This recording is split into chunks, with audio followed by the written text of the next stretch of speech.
नमस्कार साथियों, आपका स्वागत है हमारे चैनल स्टडी विद मास्टर जी में। इस वीडियो में हम कक्षा 12वीं के आरोह का 4th चैप्टर पहलवान की ढोलक पाठ के सार को समझने वाले हैं। इस पाठ के लेखक हैं फणीश्वर नाथ रेणु जी। अब इस कहानी में मुख्य रूप से लट्टन पहलवान की हिम्मत और ताकत का वर्णन किया गया है। एक्चुअली जब गांव में हैजा और मलेरिया बुरी तरीके से फैल गया था, रात का अंधकार और भयानक सन्नाटा, आकाश में तारे चमक रहे थे। इसके अतिरिक्त प्रकाश का कोई नामो निशान नहीं था, क्योंकि रात्रि अमावस्या की थी।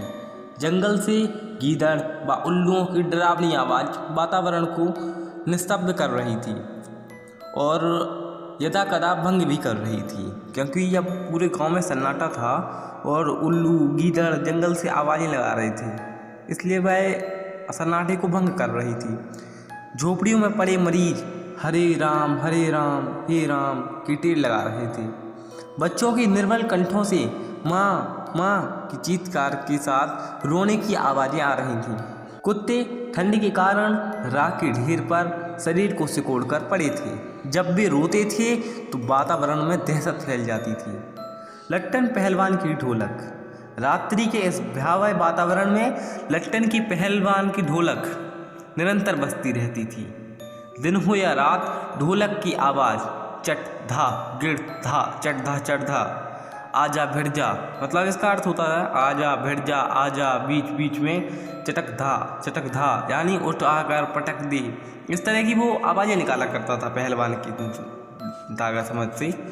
यह आवाज़ मृतक जैसे गांव में संजीवनी शक्ति भरती थी, यानी कि जिस गांव में एकदम सन्नाटा था उस गांव के लोगों को इससे ताकत मिलती थी। जिले भर के लोग लट्टन पहलवान के नाम से ही परिचित थे। लट्टन का बचपन। लट्टन की शादी तो बचपन में ही हो गई थी और जब वह 9 वर्ष का था तब उसके माता पिता की मृत्यु हो गई थी। अंततः उसका लालन पालन उसकी सास ने ही किया, यानी कि जो बेटे की माँ थी। बचपन में वह गाय चराता, धारोषण दूध पीता, यानी कि खूब दूध पीता, कसरत किया करता। गांव वालों से सास को मिली तकलीफ़ों का बदला लेने की आकांक्षा ने उसको पहलवान बना दिया, यानी कि गांव वाले उसकी सास को बहुत परेशान करते थे, उसको बदला लेना था और उसी आकांक्षा के साथ, उसी उम्मीद के साथ वह पहलवान बन गया। अब वह कुश्ती लड़ने लगा था। श्यामनगर का दंगल। अब एक बार जब लट्टन श्यामनगर में होने वाले कुश्ती के दंगल को देखने गया, दंगल में पंजाब से अपने गुरु पहलवान बादल सिंह के साथ चांद सिंह नाम का एक पहलवान भी आया था। उसने अपनी उम्र के सभी पहलवानों को पछाड़कर शेर के बच्चे की उपाधि प्राप्त कर ली थी, यानी कि सब उसको शेर का बच्चा कहते थे। चांद सिंह से भिड़ने की हिम्मत किसी भी पहलवान में न थी। वह अजीब किलकारी भरता हुआ अखाड़े में लंगोट घुमाकर अपराजित होने की घोषणा करता था। श्यामनगर के राजा चांद सिंह को अपने दरबार में रखने की सोच ही रहे थे, यानी कि जब श्यामनगर के जो राजा थे वह चांद सिंह को सोच रहे थे कि अपने दरबार में रख लें, कि लट्टन ने चांद सिंह को चुनौती दे दी। दर्शकों ने लट्टन को पागल समझा, यानी इतने बड़े कुश्ती के, यानी कि शेर के बच्चे की जिसने उपाधि हासिल कर ली उस पहलवान से लड़ने गया ही, तो लोग उसको पागल समझ रहे थे। लट्टन को समझाया और कुश्ती से हटने को कहा, किंतु लट्टन ने राजा से लड़ने की इजाज़त मांगी। लट्टन को मैनेजर से लेकर सिपाही तक ने समझाया, किंतु लट्टन ने राजा से कहा, सरकार यदि आपकी आज्ञा ना मिली तो मैं पत्थर पर सिर मारकर मर जाऊंगा। भीड़ में अधीरता थी, यानी कि अब देखना चाहती थी भीड़ की होने क्या वाला है।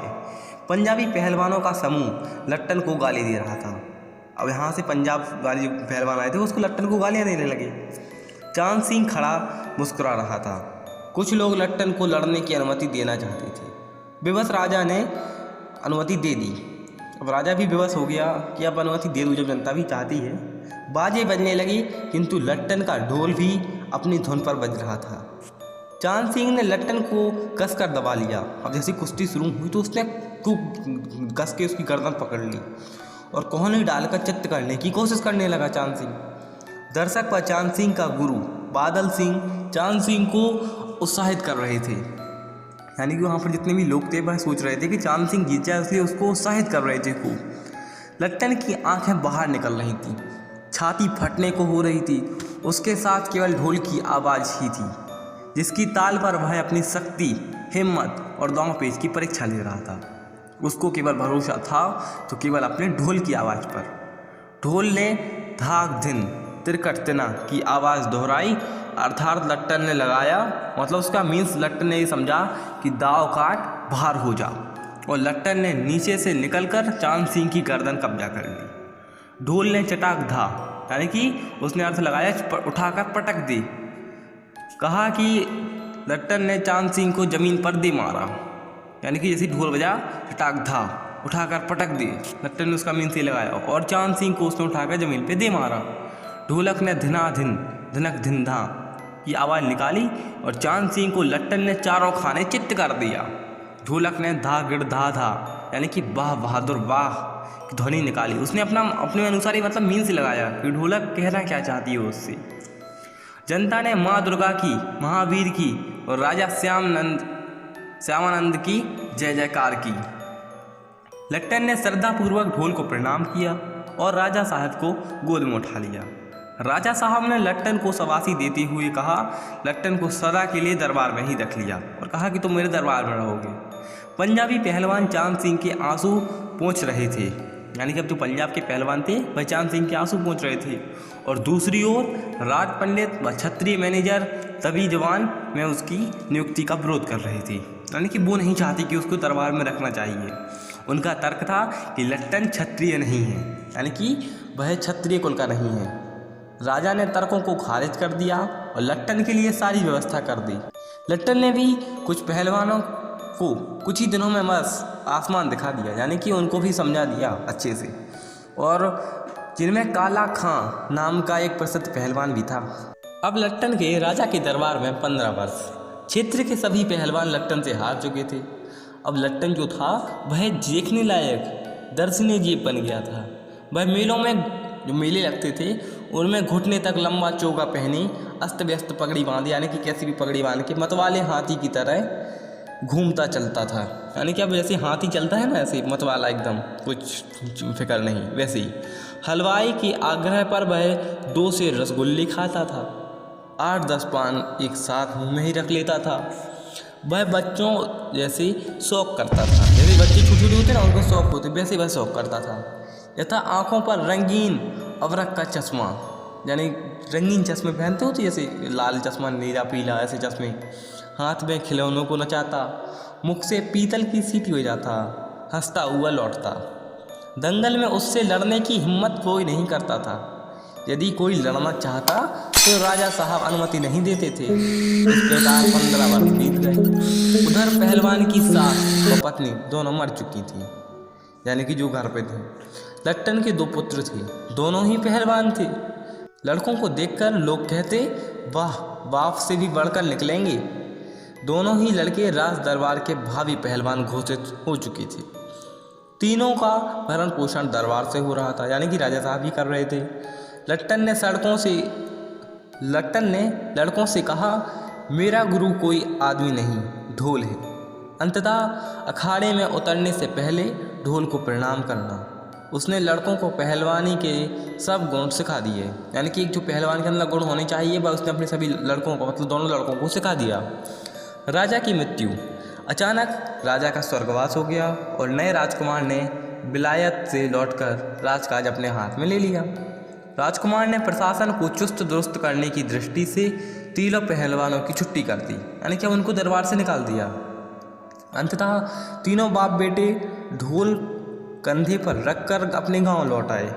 गांव वाले किसानों ने इनके लिए झोपड़ी डाल दी, यानी कि जो लोग थे गांव के उन्हें झोपड़ी दे दी एक, जहां गांव के नौजवानों व ग्वालों को कुश्ती सिखाते थे, यानी कि अब इनने यहाँ पर गांव में एक धंधा शुरू कर दिया कि अब गांव में हम कुश्ती सिखाएंगे लोगों को।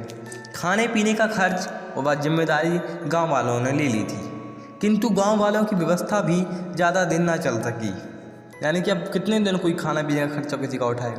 अंततः लट्टन के पास अब सिखाने के लिए अपने 2 ही पुत्र थे।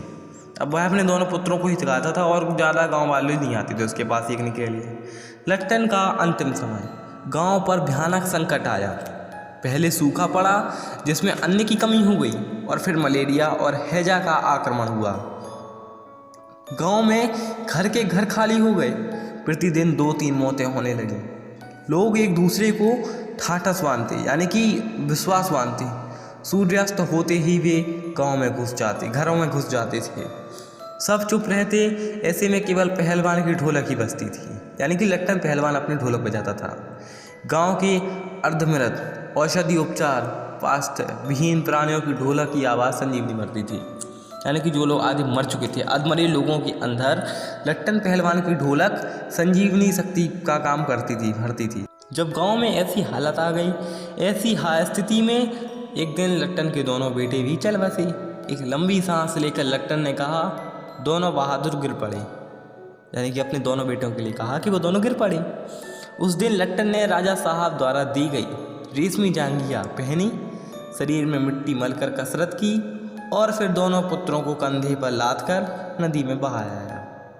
इस घटना से गांव वालों की भी हिम्मत टूट गई। 4-5 दिन बाद जब रात को ढोलक नहीं बोली, यानी कि रात को जब ढोलक बजती थी लोगों के अंदर संजीवनी का काम करती थी वो, पर जब उनके दोनों बेटे मर चुके थे लट्टन के और फिर ढोलक भी नहीं बजी 4-5 दिन तक, तब प्रातः जाकर शिष्यों ने देखा कि पहलवान की लाश चित्त पड़ी है, यानी कि अब वह भी लट्टन पहलवान ही मर चुका है। शिष्यों ने बताया कि उनके गुरु ने इच्छा प्रकट की थी कि उनके शरीर को चिता पर पेट के बल लिटाया जाए, चित्त नहीं। उनकी चिता को आग देने के समय ढोल अवश्य बजाया जाए, यानी कि लट्टन पहलवान के बारे में उनके शिष्यों को अच्छे से मालूम था। हमने इस पूरे पाठ के सार को कवर कर लिया है। हम 12वीं कक्षा के आरोह के सभी क्वेश्चन आंसर्स को, पूरे चैप्टर के क्वेश्चन आंसर को एक वीडियो में कवर करेंगे। Thank you so much video देखने के लिए। वीडियो पसंद आई तो वीडियो को लाइक करें, कमेंट करें, शेयर करें, सब्सक्राइब करें चैनल को। Thank you.